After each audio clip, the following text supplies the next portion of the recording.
Montréal est une mosaïque, un ensemble de quartiers qui ont chacun une identité et une personnalité distincte.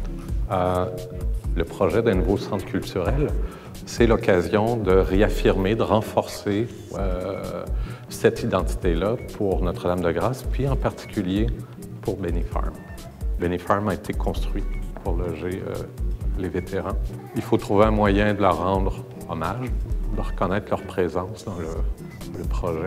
Ici, je voudrais attirer votre attention sur une chose qui nous intéressait beaucoup dans le projet.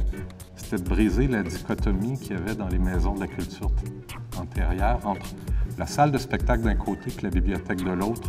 On a imaginé un jardin au cœur de la bibliothèque, un jardin donc tout rayé avec un ruban de coquelicots comme ça qui sera au centre du projet, qui permettrait d'évoquer, de rappeler la présence donc des vétérans qui sont au cœur même du projet Benny Farm. Vous voyez un érable mature sur le site qu'on veut préserver, autour duquel on bâtit une cour.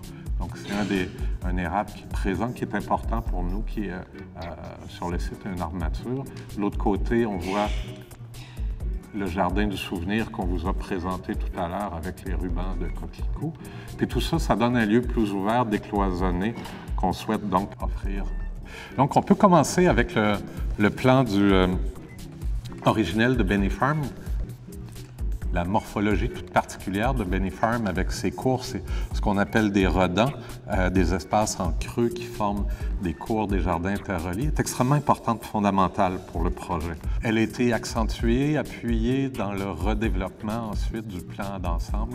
Donc des espaces qui, reliés ensemble, forment un réseau de cours, de jardins qui donne à Benny Farm cette spécificité, cette particularité, contrairement à la morphologie habituelle de rue avec les ruelles, l'espace public.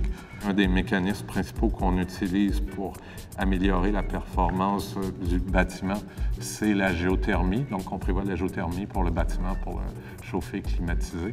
Et puis, de la rétention d'eau, évidemment, pour irriguer les toitures vertes. Bien, finalement, on a placé les adolescents ici, les jeunes, les adultes en haut, qu'on a mis tout le monde tout autour d'un jardin, d'une cour aménagée, puis que c'était peut-être ça l'essence même du projet de Benny Farm qu'on a essayé de traduire.